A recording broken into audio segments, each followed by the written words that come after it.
Cube Radio. Cube Radio. Cube Radio. En direct à LCN. C'est l'heure de notre rendez-vous avec Richard Martineau à Cube Radio. Salut Richard. Salut Jean-François. Hey, un petit mot, là, c'est les 25 ans, on le sait, de la crise du verglas. On a beaucoup parlé de la solidarité des Québécois. Puis effectivement, moi, je suis allé demeurer chez mes beaux-parents de l'époque. On recevait les gens quand on avait de l'électricité, de chauffage, tout ça. Mais il faut se le dire entre toi et moi. Il y avait une gang de tapons. On va se le dire. Souviens-toi de ça, les gens qui se pointaient, là, les mains dans les poches d'un refuge en disant « Là, il n'y a pas de brosse à dents, puis il n'y a pas d'oreiller. Comment ça se fait? » Christy, ta maison n'a pas explosé, là. Elle n'est pas en feu, là. Je veux dire, va chez toi, rien, t'as plus d'électricité. Prends une lampe de poche, va chercher ta brosse à dents, va chercher ta couverture, puis va au refuge après. Tu te souviens de ça? Les gens étaient là, il n'y a pas de brosse à dents. Il y a des gens qui sont vraiment démunis. Ouais. Si l'État les prenne pas par la main pour traverser la rue, ils sont là, ils disent, ça se met. Puis après ça, ils disent, on paye trop d'impôts, puis on paye trop de taxes. Oui, mais peut-être que vous en demandez trop à l'État aussi. Hein? C'est peut-être le côté sombre un peu de la crise du verglas aussi. J'avoue que ce bout-là, je m'en rappelais pas, mais tu l'as ramené à notre mémoire ce matin. Hey Richard, je le disais depuis tôt ce matin, c'est paradoxal. On n'a jamais eu autant besoin de policiers dans nos rues avec le problème de la violence armée. On dit qu'on en a besoin des centaines de plus. Et ça n'a jamais été aussi difficile d'en attirer au SPVM. Ben oui, il y a beaucoup de démissions. Et là, on voit M. Francaire, là, qui est le gars du syndicat des policiers de Montréal, qui dit, il y a des policiers qui disent on crée toutes sortes d'escouades spéciales, par exemple des escouades pour lutter contre les fusillades, les crimes avec armes à feu. Et pendant ce temps-là, on enlève des policiers comme patrouilleurs et pour les mettre dans ces escouades-là. Puis les gens qui font de la patrouille se retrouvent avec beaucoup de temps supplémentaire.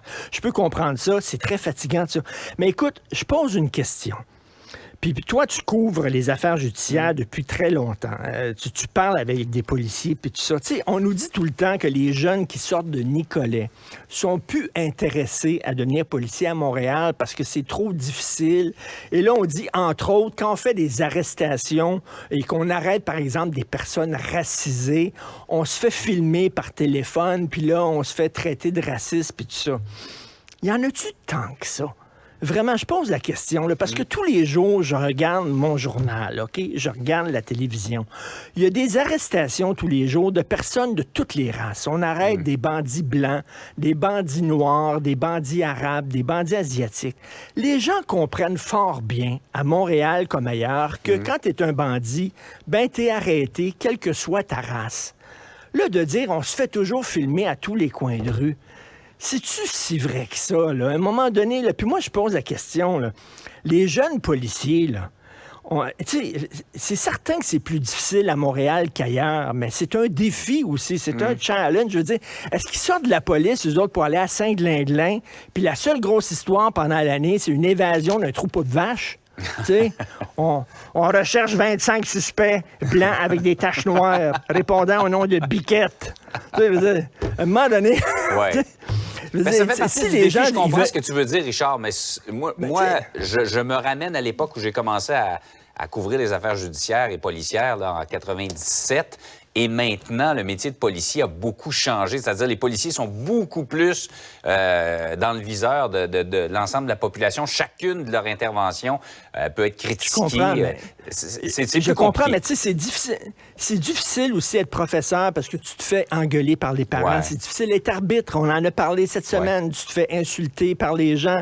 C'est difficile d'être politicien aussi parce que tu te fais insulter ces médias sociaux puis tu as des menaces. Là, ça veut dire que quoi, là, maintenant, là, on aurait pu, tu sais, c'est difficile de travailler dans le milieu de la santé. Je veux dire, tu sais, oui, il y a des milieux où c'est plus difficile que d'autres. La société a changé. Qu'est-ce que tu veux? Tu sais, si les gens, là, ils veulent devenir, là, si leur premier jour de job, ils pensent déjà à leur retraite, puis ils veulent une petite job pépère, puis tout ça, ben, je m'excuse, là, tu sais, on va tous devenir des pousseux de crayon, là. Ouais. À un moment donné, je sais pas, je pose la question. C'est certain que c'est pas facile d'être policier à Montréal, mais on a besoin de policiers, on a besoin de profs, on a besoin de gens dans le milieu de la santé, on a besoin de politiciens, on a besoin, tu sais, si tout le monde dit, c'est trop difficile, j'irai plus là, ben, on va se retrouver comme société, gros gens comme devant, là, et avec un paquet de problèmes. Donc, écoute, s'ils veulent tous être policiers à Saint-Glinglin, les meumeux, là, je comprends que c'est bien tranquille, là, mais c'est plate en maudit aussi être policier, là.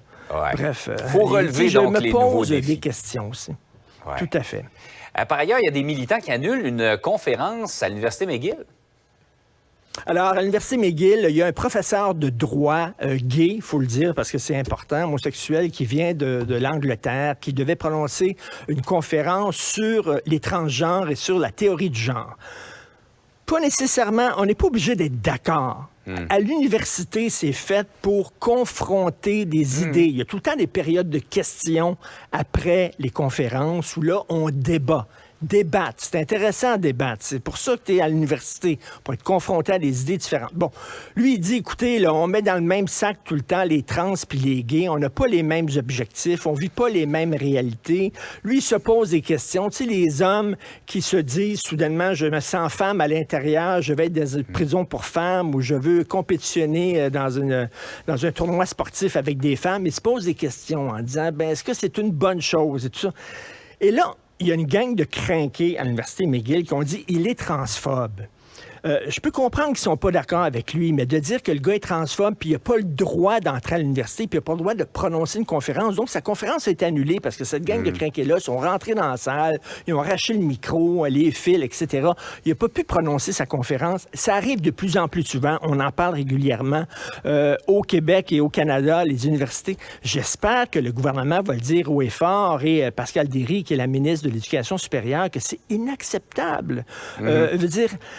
On peut-tu se parler même si on n'est pas d'accord? On peut-tu débattre ensemble? Là, c'est dire que tu ne penses pas comme moi, tu ne même... Ben c'est ça, tu penses pas comme moi, tu n'as pas le droit de parler. Et où est McGill là-dedans? C'est pas vrai que c'est une petite gang de crinqués qui va décider qu'est-ce qui se passe à l'université. Voyons donc, il y a des administrateurs dans cette université-là, il y a des recteurs, il y a des rectrices. C'est eux qui décident qui va avoir. Là, on dirait qu'on laisse l'université à une gang de petits exaltés qui, eux, vont faire la police et vont dire, toi, tu as le droit de parole et toi, tu n'as pas le droit de parole. C'est inacceptable. Et si ça vous heurte d'entendre des gens qui ne pensent pas comme vous, bien, votre place, c'est pas à l'université. Allez pas à l'université, allez à Saint-Glindelin-des-Meumeux. Ah, on y revient alors toujours. Là, c'est tranquille.